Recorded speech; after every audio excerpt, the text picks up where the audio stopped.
Shalom. Before I get started, I'm going to give all praise, glory, and honor to YAHAWAHSHI, YAHAWAHSHI, Rakakadash. Double honors to the apostles and elders that I learned the truth from, the men of GMS and the brethren with the like-minded doctrine. This video is going to be about, the next Plandemic, which I got 2 videos and 2 articles I'm going to get into. So I'm going to just go in and get into it because I'm not trying to make it too long. So I'm going to play this first video, and then I got another one to play after this.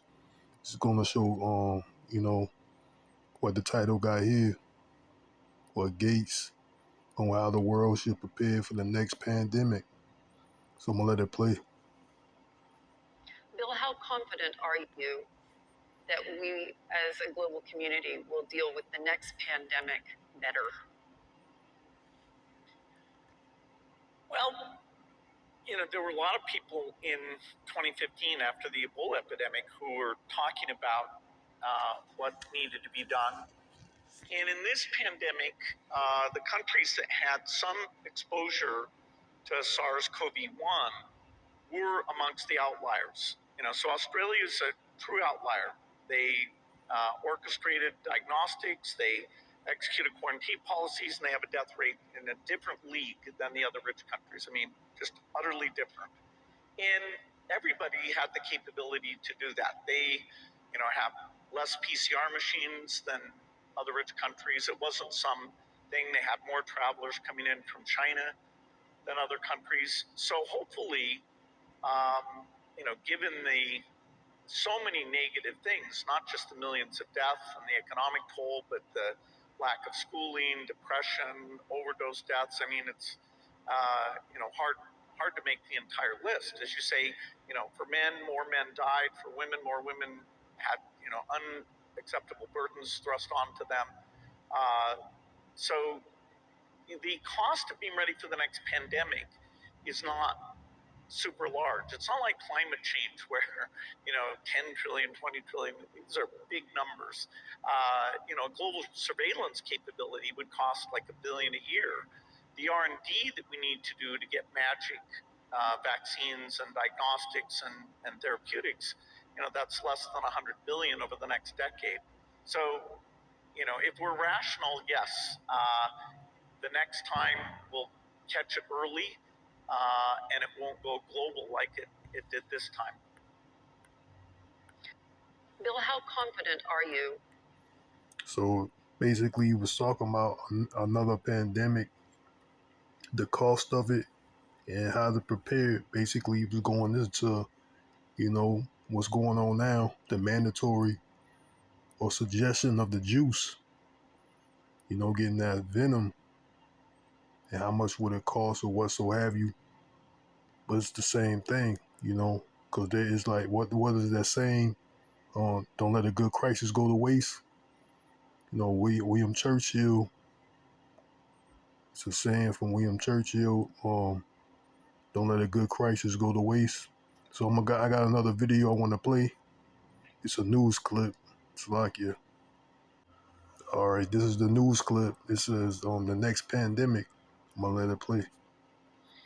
Sooner rather than later, that's what medical experts and scientists say about the next pandemic. Many of them agree it will not be another century as we saw between the Spanish flu and COVID-19. Tonight, we're digging deeper into what that could mean for all of us. The next virus, the next pandemic, not the next strain of COVID-19, but the yet-to-be-determined sequel. I don't think it's entirely possible. I think it's entirely likely. Much of the scientific community is not that far apart when saying we should be prepared for another virus-related global setback. This is a game of Russian roulette, and it's not a game that we want to play. As man encroaches on animals and their territory, those animals become more likely to pass on a new virus, as hard or harder to contain as COVID-19. Duke University conservation ecologist Stuart Pym. We're chopping down the forests where these viruses and bugs live, coming into contact with animals that carry them. That's not good. And then we're also butchering those animals for meat, If we've learned anything from this pandemic, it's that we have to have the supplies to combat and treat, and the parts of the world will be desperate and slow to get their share of a vaccine, and people will choose to not get it at all. My hope is that what we've learned from COVID, we can bring to the next crisis that we have, because there is absolutely no question in my mind there'll be another virus, and I'm not talking about another strain that you mentioned, but another virus that is highly transmissible and poses a worldwide threat as this one has done. I can't even think about that happening again. I know, but I don't want to be an alarmist. Completely. Sure. I think that it's important to recognize that there was a tremendous amount of speed due to technology that we were able to get to these vaccines as we did so quickly. Sure. Hopefully that can be the case every time. I And hope so. hopefully more people would get it. Yeah, absolutely. So that's what they were saying there. They had some doctor there. He was basically saying there was going to be there was going to be another pandemic, but it's not going to be a variant. So that's what he was looking like. I guess that's what they were predicting, that there's going to be another pandemic, but not a variant. So I got an article here. So I can. Okay, yeah, I have this article here. It says avian flu outbreak in the U.S. What to know right now. So basically, there's an outbreak, and I'm gonna read some of this article. And it says, the United States confirmed its first case of avian flu in January. In January, after a wild South Carolina duck tested positive for the virus, experts found the H5N1 Uransian strain, a highly pathogenic avian influenza virus type. The same strand has caused a wide Salakia. The same strand has caused a wave of bird flu outbreaks across Europe and Asia. U.S. bird flu cases continue to rise as H5N1 strain makes its way across the states. While current evidence suggests H5N1 to be low risk to people, experts say human transmission may cause severe symptoms. So this is the so-called this is an outbreak, H5N1, the bird flu, avian bird flu. And it says, I'm not gonna, as C19 cases appear to be waning in the United States, experts are cautiously watching the rise of bird flu cases in multiple states. In January, the United States Department of Agriculture, the USDA, detected the first U.S. bird flu case a hunter after a hunted wild bird tested positive for the virus in Colleton County, South Carolina. Experts reported that it was the H5N1 strain, a highly pathogen avian influenza virus. The same strain, the same strain responsible for the fatal poultry outbreak across Europe and Asia in, in, in late 2021. According to the Center for Disease Control and Prevention, CDC, wild birds usually transmit the flu to each other through direct contact, while wild birds will show no sign of illness if they contract the flu. The bird flu can be fatal to poultry. There are currently no human cases of this avian flu in the United States, but it could still have an impact. So I'm gonna read this. It says reported outbreaks across the United States. In recent weeks, following the earlier detection, federal officials identified new cases among wild bird population in Delaware, Florida, North Carolina, New Hampshire, as well as poultry operations in Kentucky and Virginia. Some backyard flocks in different states include Maine and New York. Salakia also had the flu. So there's a couple states here they said it was detected in Delaware, Florida, North Carolina, New Hampshire, Kentucky and Virginia, Maine and New York. They had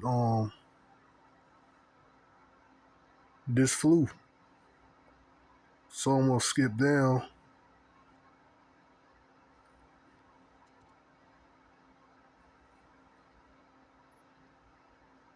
I'm gonna read this section. It says federal and state officials are taking steps with poultry farmers to increase biosecurity and prevent new cases. However,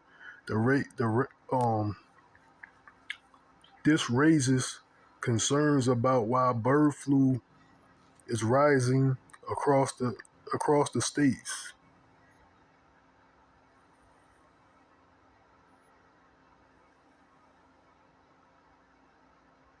I'm gonna jump down to this section here. It says potential risk to human health. People rarely contract the avian flu in its current form, but it can cause severe disease when it does occur. The risk to the general population is low at this time. However, since the wild birds may travel, the risk may spread to other states, said Dr. Scott Winsenberg, Weisenberg, Weisenberg, infectious disease specialist and clinical associate professor of medicine at New York University Langone Health. According to the CDC, there was 700 human cases of the H5N1 virus in previous years, and only 40% survived. This figure translates to approximately 6 deaths in 10 human cases. Experts stress that transmission to humans are rare, but they can be fatal when they occur. According to Fistenbaum, the H5N1 strain has been known to infect humans and cause a more severe form of bird influenza. Fistenbaum said there is a chance that a strain can move into the human population and spread more widely. The people most at risk are people who spend a lot of time around infected birds, said Dr. Layam Malisi, director of medical toxology at Staten Island University Hospital. But Malisi noted that H5N1 preparedness effects have been extensively Salakia has been extensive because the strain circulates and has been responsible for several human infections in the past. As per to the CDC, the H5N1 vaccine has been stockpiled. See, this is a point I want to bring out. This section here says as per the CDC, the H5N1 vaccine is being stockpiled for pandemic preparedness by the United States government. The vaccine could be used if the H5N1 virus begins transmitting quickly and efficiently and efficiently from person to person, he said. So they already stockpiling. I shouldn't have said that word. I keep, it's a buzzword, Salakia. But they already stockpiling. Hopefully, I don't get a strike for that buzzword. But they already stockpiling this juice here, man, for this H5N1.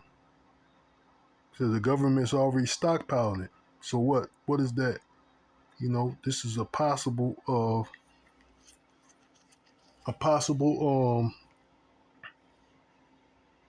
the next plandemic or pandemic. And I also want to bring this out too, which is a coincidence. Salakia, give me a second. Oh, bear with me, Salakia. Yeah, this is what I want to bring out. See, one of the clips I brought, it was who? Bill Gates, right? He was talking about the next pandemic, and this is all tying together into that H5N1 avian bird flu, right? So this is a pure bright. I brought this out before. This institution here. I made a video out before on one of my one of my channels that's no longer up. But I got this one. But this, it goes back to this institution right here, the Pure Bright Institution, preventing and controlling viral diseases. So the Bill and Melinda Gates Foundation. It says here, Bill and Melinda Gates Foundation develop of Pure Bright's Salakia. Bill and Melinda Gates Foundation funds development of Pure Bright's livestock antibody hub supporting animal and human health. So basically, they gave the. I'm gonna read a little bit. I'm not gonna read. It's just tying together from Bill Gates to this disease, how this all tying together, right? So it says researchers from the Pure Bright Institutes have been awarded 5.5 million by the Bill and Melinda Gates Foundation to establish a livestock antibody hub aimed to improve animal and human health globally. So he was talking about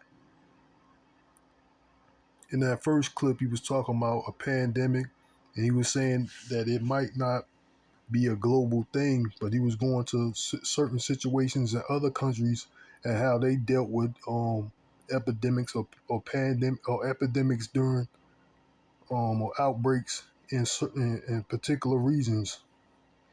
So basically, the Bill and Melinda Gates Foundation, they funded Pure Bright institution, and what they have here is they deal with this H5N1. So I'm gonna go into it. Says this section here says our science. And you see here what it says here. I'm gonna click on it. So I'm not gonna say it. I just got it highlighted here. The C Hub. You see, I got it. Salakia. So they basically talk about this institution, and Salakia. I want to go back.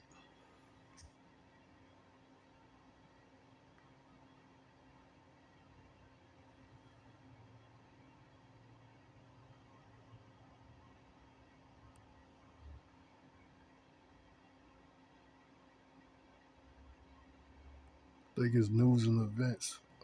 I can't find it, but basically they funded it. I think it was like 2019 when they funded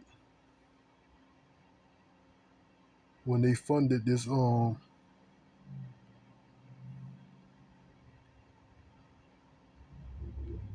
yeah, it was 2019. Salaki, I'm not gonna. It's gonna take too long to find it, but they funded it in 2019.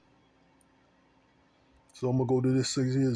It says our science, and then I clicked on this subsection here. It says our science. And I clicked on that subsection. It's highlighted. The C hub. So it says I'm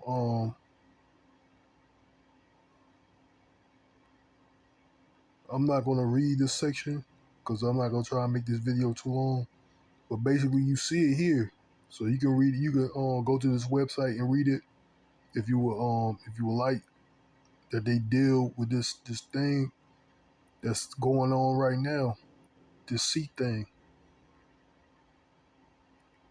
So I also want to go on this section here. It says viruses we study. So you click on that. It says viruses we study, and go down here. Scroll down and it says what? Avian influenza virus, right? You click on it. Right here is this avian influenza virus that they study at this institution, at the institution. And just so happened, what we have. They said they just have a outbreak of this, right? So I'm gonna just read a little bit. It says avian influenza, AI viruses, commonly known as bird flu, infect a wide range of hosts, including humans and swine. The natural reservoir lies in a population of wild aquatic birds such as ducks and shorebirds. AI viruses are members of the family Orth um, Mazox Verdae. I know I'm not pronouncing that right for Slovakia. Type A, which is subdivided into categories, strains, subdivided into categories, strains, depending on the outer protein H. Hey Maglutinin, hey Maglutinin, and N Menadaz. I know I'm not pronouncing neither one of those right, but Salakia. These outer proteins can be combined to create different strains. For example, H5N1, H9N2 influenza viruses have a single strand of RNA genomes that is split into 8 different segments, which are surrounded by a capsid and an envelope.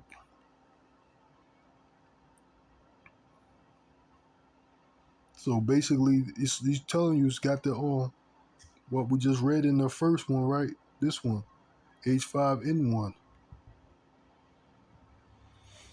Basically, they already studied and know about this thing, man. So they've been doing research on this thing. They inject these animals with these diseases, man, to see how it affects them for real. That's what they do. And I want to scroll down and look what we have here. It says avian influenza virus, and what you got, the poultry. So I'm gonna click on that too.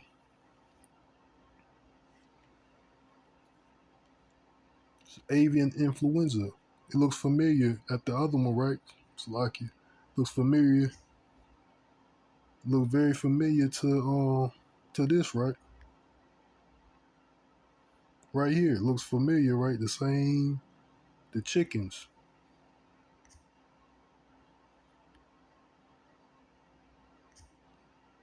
So this is the article, avian flu outbreak in the U.S. Now we're on the Pure Bright Institute website. And what they got, avian influenza virus. So we got this guy here, I guess he's a professor. They changed it up. It was so-called Edomite lady. she was over it first. Now they got they add them some more to their some more people to their group now since the last time I looked at this. Like this guy here is pretty new. I haven't seen him since the last time. I'm not even trying to pronounce his name. Um, but it says underneath the picture here, the group leader, it got virus related to this group, avian influenza virus, influenza virus, SARS-CoV. See it there too. It says our group, the avian influenza virus, AIV group, uses a wide range of biological and biotechnological approaches in animal virology, molecule, molecular biology, protein biochemistry, immunology, vaccinology, and diagnostics to improve control measures against avian influenza viruses affecting poultry and human health.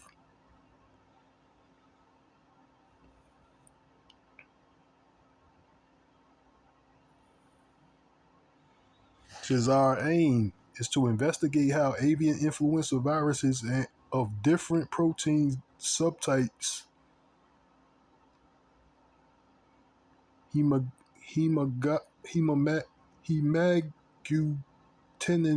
H5, H7, and H9 evolve, adapt, affect, persist, and overcome. You see the word vaccine immunities, V immunities in poultry by identifying the molecular determinants that influence in the that influence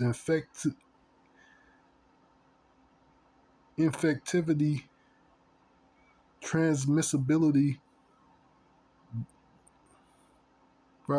virulence, host specificity,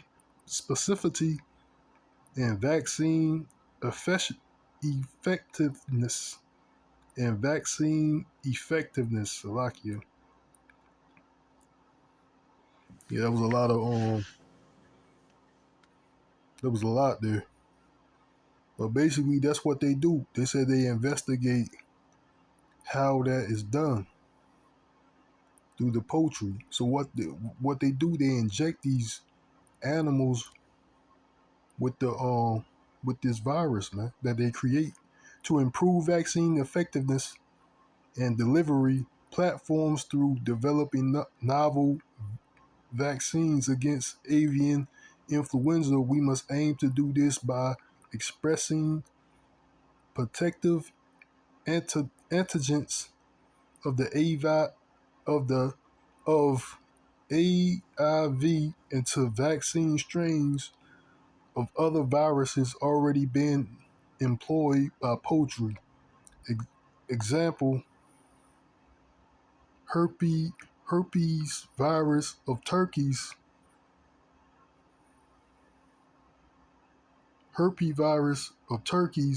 a vaccine against Mar- Mark's disease, and Newcastle disease virus. In particular, we shall be developing avian influenza vaccines that could be applied to chickens before they hatch in OVO vaccinations. So that's what they do. What they were saying basically, they inject the chickens, man, in the eggs. They get the chickens vaccinations or something, man, to fight against these viruses. I guess that's what they saying.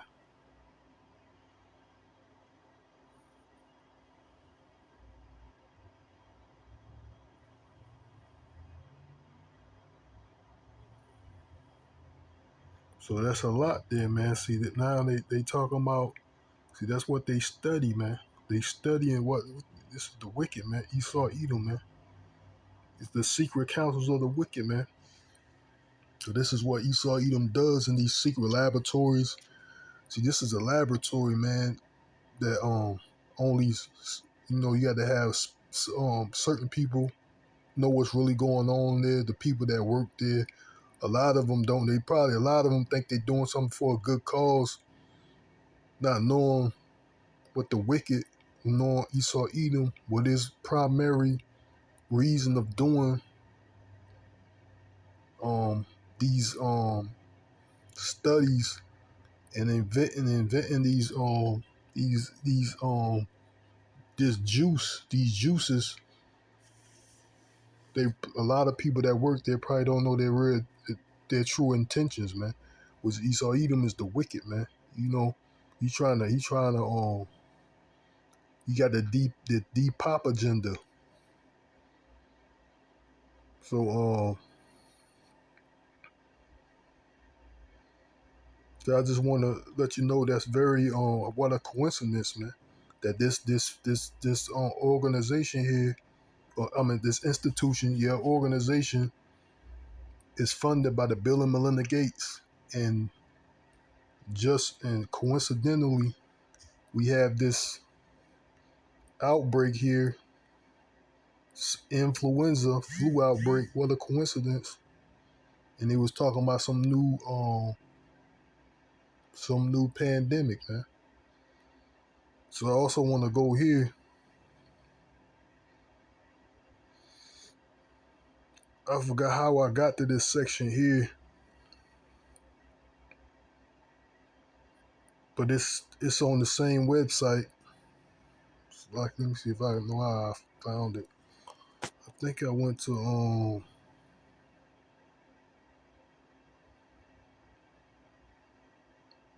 trying to remember how did I get to this place. How did I get to this link here? I gotta go to research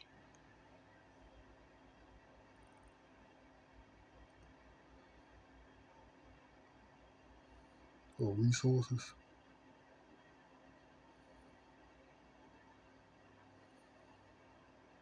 So like, yeah, I don't know how I got to this section here. I forgot how I got here, but it's on the same website. So it says award details. It says avian influenza H7N9 virus evolution, defining the impact of internal genes of virus on virus infections in avian and mammalian species. I guess that's mammals, dealing with mammals. So I'm not gonna read all this, but I'm gonna just read. It says summary, right, and it says in nature, many distinct subtypes of avian influenza AI viruses circulate in wild aquatic birds with no consequences to farm poultry or human health. However, on occasion, these viruses infect domesticated poultry and undergo genetic changes that sometimes result in the emergence of novel viruses with unforeseen biological and pathological characteristics. In recent years, a number of novel AI viruses, including H5N1, which is in that article, H5N2, H5N8, H7N1, H7N2, H7N3, H7N7, H7N9, H7, Slovakia H9N2, and H10N8 have emerged in poultry. H5N1, which is talked about in the article, the new outbreak, and H9N2 strains have, within a short space of time, spread to many countries globally. In globally inflicting enormous economic losses together with zoonotic infections of humans with fatal outcomes. So they said it's already been, it's already been in other countries. I don't know what zoonotic means. So I can get zoo zoonosis is an infectious disease that has jumped from non-human animals to humans. So I guess that's what it means, a disease that jumped from non-human animals to humans. Zoonotic. So what it is, that Winston Churchill is what? Never let a good crisis go to waste. So this thing is not going anywhere. People still thinking that, I heard somebody today, going talk about they can't wait till this thing is over with. Winston Churchill, his quote which is also Esau Edom, what? Never let a good crisis go to waste. And what else? Order out of chaos, man. That's what Esau Edom does, man. This thing is not going anywhere, man. They're gonna ride this thing. They're gonna ride this thing till the wheels fall off, man. Until they hopefully they trying to reach their agenda, the Depop agenda. And this is the perfect plan to them. I also want to get this out, what? The secret councils of the wicked. Because that's what it is, man. Esau Edom is secret council. It says,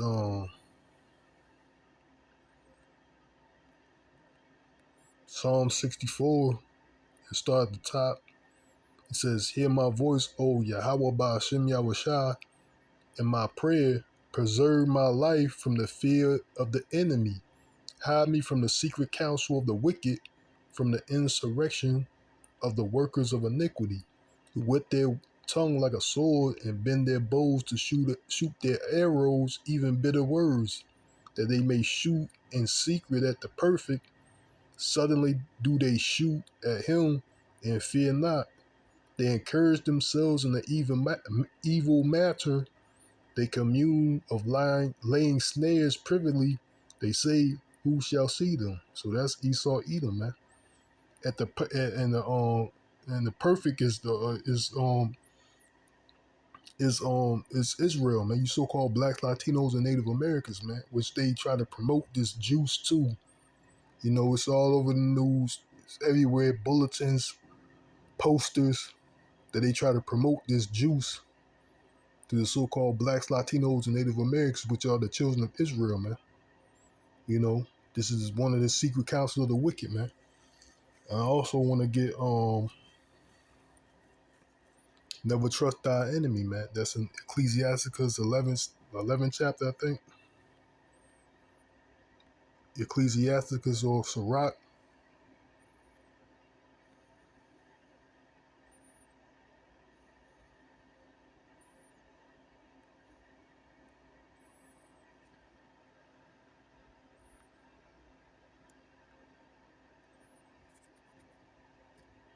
Like in the 12th chapter, Ecclesiasticus 12 and 10. It says, "Never trust thine enemy, for like as iron rusteth, so is his wickedness. Though he humble himself and go crouching, yet take good heed and beware of him. And thou shalt be unto him as if thou hast wiped a looking glass, and thou shalt know that his rust has not been altogether wiped away, set altogether wiped away." Slakia. That's where I want to stop at, and I want to jump down to this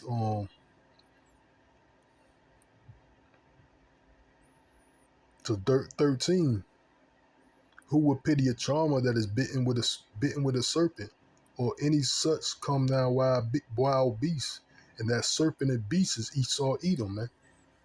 That's why the men of the Lord, the men of the YAHAWAHSHI is giving out this warning from the apostles and elders on down, you know, that's giving out this warning about Esau Edom, man, because he's the devil, man. Devil means deceiver. He's the wicked. He's the devil. He's the wicked, pursuing the Malachi, the first chapter, starting at the first verse through the fourth. I think the point is in the fourth verse, third or fourth verse. But that's the wicked, man. The earth is given into the wicked, pursuant to Job 9:24.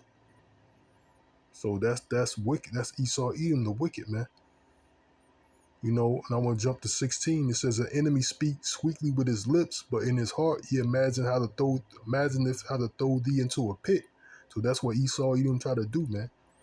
He had talked sweet with his mouth. You see the snake, that demon, that snake, you know, kill Gates. What he was doing, man. He was talking all smooth, sweet with his words, but he was just imagining how to throw people in the ditch, man, the pit,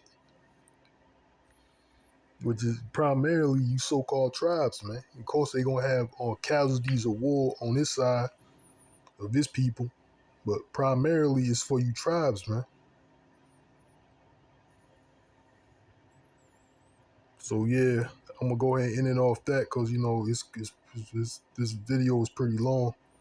So I want to go ahead and end it off that, and I hope it was edifying. I want to say, call halayim la YAHAWAHSHI, YAHAWAHSHI, Ba'ashim, Rakakadash.